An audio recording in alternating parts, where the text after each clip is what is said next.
Hello friends, welcome back to our channel. I am Poonam Chaudhary and in this video we are going to learn about the mitochondria which is known as powerhouse of the cell.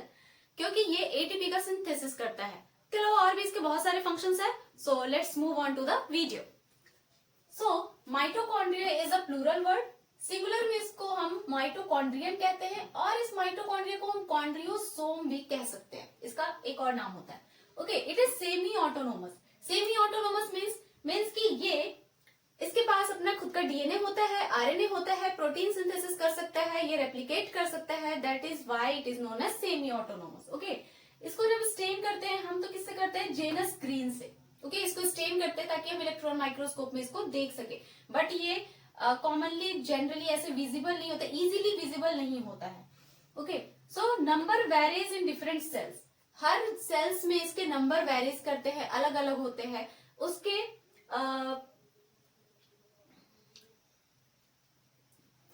Number varies in different sales. Number जो होते हैं इसके very करते हैं, हर एक cell में अलग अलग नंबर होते हैं उसके यूजेस के according. Okay, for example 20 to 24 present होते हैं ह्यूमन स्पर्म के अंदर जो स्पाइरली अरेंज्ड होते हैं। ओके, 300 to 400 प्रेजेंट होते हैं किडनी सेल्स में उसके फंक्शंस के अकॉर्डिंग। 500 to 1000 प्रेजेंट होते हैं आपके लीवर सेल्स में। तो इस तरह अलग अलग एनिमल्स में भी माइटोकॉन्ड्रिया के जो नंबर होते हैं वो डिफरेंट होते हैं। अब इस माइटोकॉन्ड्रिया के बारे में हम थोड़ा जानते हैं कि क्या है ये। सबसे पहले ये power house of the cell है। उसके बाद इसके पास डबल मेम्ब्रेन बाउंड है। हमने जो इंडो मेम्ब्रेन सिस्टम पढ़ा लास्ट वाले वीडियो में उसमें क्या था कि जो चार हमारे पास सेल ऑर्गेनल्स थे वो चारों क्या थे? सिंगल मेम्ब्रेन बाउंड थे। और ये माइटोकॉन्ड्रिया क्या है? डबल मेम्ब्रेन बाउंड है। इसके पास दो मेम्ब्रेन प्रेजेंट होते हैं। एटीपी का फॉर्मेशन करता है ये, है ना। इसके पास ही इसके अंदर ही होता है क्रेब्स साइकिल और oxidative phosphorylation, electron transportation, transport chain जो होता है वो भी इसी के अंदर होता है। तो ये एटीपी का यहाँ पर फॉर्मेशन होता है। डिवाइड बाय फीजर, क्योंकि ये रेप्लिकेट कर सकता है खुद का और सेमी ऑटोनोमस है तो ये डिवाइड कैसे करता है? By the फीजर। ओके, उसके बाद साइट ऑफ एरोबिक रेस्पिरेशन यहाँ है, क्योंकि यहाँ पर क्रेब्स साइकिल हो रहा है, एटीएस हो रहा है, तो ये क्या है? Site of aerobic respiration. यहाँ पर ऑक्सीजन को यूज करके एटीपी का सिंथेसिस किया जाता है और वाटर रिलीज किया जाता है। लेंथ क्या होता है इसका? Generally 1.0 to 4 micrometre. उसके बाद इसका शेप जो होता है वो सॉसेज शेप होता है, ये सिलिंड्रिकल होता है कुछ इस तरह का। ओके, ना इसका जो डायमीटर होता है वो होता है 0.2 to 1 माइक्रोमीटर। तो ये तो कुछ general information about the mitochondria. Chemical composition की अगर हम बात करें तो इसके अंदर प्रोटीन जो होते हैं वो 60 to 70% होते हैं। सबसे ज्यादा हाईली हमारा पूरा सेल ही सबसे ज्यादा प्रोटीन से बना होता है। उसके बाद लिपिड्स जो होते हैं वो 25 to 35% होते हैं। आरएनए इसमें प्रेजेंट होता है 5 to 7% होता है। डीएनए वेरी स्मॉल अमाउंट में होता है, एक सर्कुलर डीएनए होता है इसके पास अपना खुद का। मोर देन 60 एंजाइम्स होते हैं जिसमें कि रेस्पिरेशन में कुछ एंजाइम्स यूज किए जाते हैं, उसके बारे में हम पढ़ेंगे। तो कुछ इस तरह का स्ट्रक्चर होता है हमारा माइटोकॉन्ड्रिया का। ये देखिए, ये जो सबसे आउटर वाला लेयर दिख रहा है this is the outer membrane, सबसे बाहर वाला। ओके, और ये जो अंदर आपको दिख रहा है this is the inner membrane, ये जिसमें कि इसका एक्सटेंशन हो गया है टुवर्ड्स द मैट्रिक्स और इस एक्सटेंशन को हम कहते हैं क्रिस्टी। ठीक है, क्रिस्टी प्लूरल वर्ड है, एक होगा तो क्रिस्टा बोलेंगे।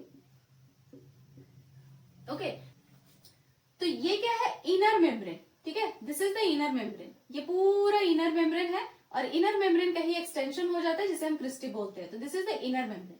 अब ये आउटर मेम्ब्रेन और इस इनर मेम्ब्रेन के बीच का जो स्पेस होता है this space is known as inter membranous space, जो कि लेस परमिएबल होता है। ओके, इसको हम इंटर मेम्ब्रेनस स्पेस कहते हैं और इसी के अंदर क्या होता है? ईटीएस होता है। ठीक है ना, ईटीएस मतलब इलेक्ट्रॉन ट्रांसपोर्ट सिस्टम।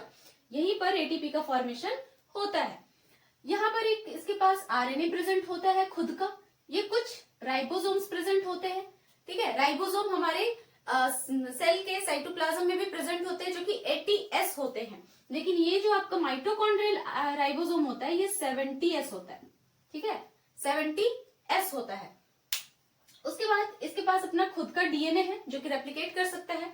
तो ये सर्कुलर डीएनए होता है और नेकेड होता है। ये कैसा होता है? नेकेड। इसके पास कोई मेम्ब्रेन नहीं होता है, ऐसा हमारा कि न्यूक्लियस है और न्यूक्लियस के जैसा इसमें प्रेजेंट है डीएनए, तो उस तरह का नहीं होता है। ये सर्कुलर डीएनए जैसे प्रोकैरियोटिक में प्रेजेंट होता है ना नेकेड सर्कुलर डीएनए, वैसे ही इसमें प्रेजेंट होता है। ओके, तो इस तरह का हमारा स्ट्रक्चर है। ये जो बीच का पूरा स्पेस दिख रहा है, इस स्पेस को हम कहते हैं मैट्रिक्स, जहां पर क्रेब्स साइकिल होता है, क्रेब्स साइकिल। ओके, इसी मैट्रिक्स के अंदर क्रेब्स साइकिल होता है। और इस इंटरमेम्ब्रेनस स्पेस में क्या होता है, ईटीएस मींस ऑक्सीडेटिव फॉस्फोराइलेशन और इलेक्ट्रॉन ट्रांसपोर्ट सिस्टम।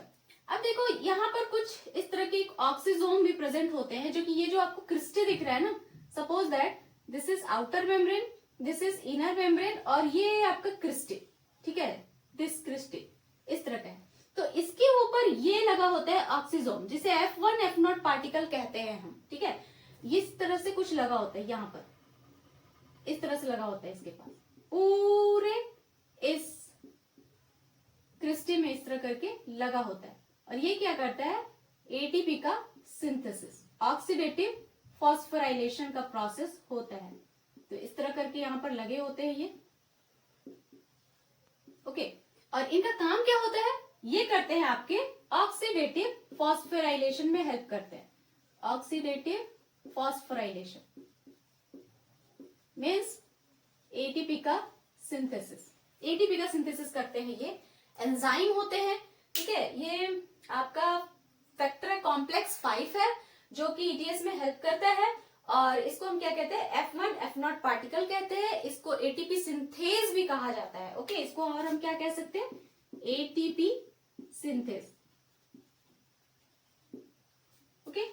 अब यहाँ पर माइटोकॉन्ड्रिया में आप देखो कि respiration occurs inside the matrix. इस मैट्रिक्स के अंदर क्रेब्स साइकिल हो रहा है, जो कि आपका रेस्पिरेशन है।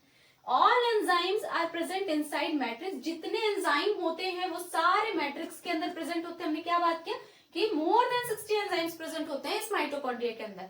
और सारे एंजाइम कहाँ प्रेजेंट होते हैं, इस मैट्रिक्स के अंदर, ओके, एक्सेप्ट वन, जिसे हम कहते हैं सक्सिनाइल डिहाइड्रोजिनेज, जो कि इनर मेम्ब्रेन में प्रेजेंट। अब हम इस माइटोकॉन्ड्रिया के कुछ फंक्शंस की बात कर लेते हैं कि इसके फंक्शंस क्या क्या होते हैं। सबसे पहला इसका फंक्शन है एरोबिक रेस्पिरेशन। ये एरोबिक रेस्पिरेशन कर सकता है क्योंकि इसी के अंदर क्रेब्स साइकिल होता है एंड ईटीएस का फंक्शन होता है। उसके बाद पावर हाउस, एटीपी सिंथेसिस हो रहा है, इसीलिए ये पावर हाउस का काम कर रहा है, पावर जनरेट कर रहा है। देन इंटरमीडिएट्स ऑफ बायोकेमिकल, ये माइटोकॉन्ड्रिया के पास क्या है, बायोकेमिकल सिंथेसिस के लिए इंटरमीडिएट्स प्रेजेंट है। जैसे कि जो क्रेब्स साइकिल हमारा होता है ना, क्रेब्स साइकिल में कुछ ऐसे इंटरमीडिएट्स बनते हैं जो आगे जाके बायोकेमिकल सिंथेसिस में हेल्प करते हैं, जैसे अल्फा कीटो ग्लूटरेट, ठीक है। अल्फा कीटो ग्लूटरेट जो होता है, जो कि क्रेब्स साइकिल का एक इंटरमीडिएट है, वो अमाइनो एसिड सिंथेसिस में हेल्प करता है आगे जाके, ठीक है। अमाइनो एसिड सिंथेसिस करते हैं और अमाइनो एसिड आगे जाके प्रोटीन बनाते हैं, तो ये उसका भी काम कर रहा है। स्टोर एंड रिलीज कैल्शियम, ये जो माइटोकॉन्ड्रिया होता है ये कैपेबल है कैल्शियम को स्टोर करने में एंड जरूरत पड़ने पर फिर उसको रिलीज भी कर देता है हमारे बॉडी में। थर्मोजेनेसिस, ये माइटोकॉन्ड्रिया स्पेशलाइज्ड होता है हीट जनरेट करने में, इसीलिए इसका फंक्शन थर्मोजेनेसिस का भी होता है। नेक्स्ट इसका काम है मैटरनल इनहेरिटेंस। तो जो ये माइटोकॉन्ड्रिया है वो किसी भी जाइगोट में जब आपके ओवा एंड स्पर्म का जब फर्टिलाइजेशन होता है, तो जो माइटोकॉन्ड्रिया होता है, क्योंकि ये सेमी ऑटोनोमस है, इसके पास भी इसका खुद का जेनेटिक मटेरियल है, तो ये सिर्फ और सिर्फ मदर मीन्स ओवा का ही माइटोकॉन्ड्रिया है जो कि आगे जाइगोट में प्रेजेंट होता है और इनहेरिट करता है। क्योंकि स्पर्म का जो माइटोकॉन्ड्रिया होता है वो ओवा के अंदर पेनिट्रेट ही नहीं करता, तो ये डायरेक्ट मैटरनल इनहेरिटेंस का भी फंक्शन करता है। तो ये था कुछ हमारा mitochondria. I hope this lecture found helpful to you. If you like the video, then hit the like button and do subscribe my channel. मिलते हैं नेक्स्ट वीडियो में, तब तक के लिए bye bye and take care.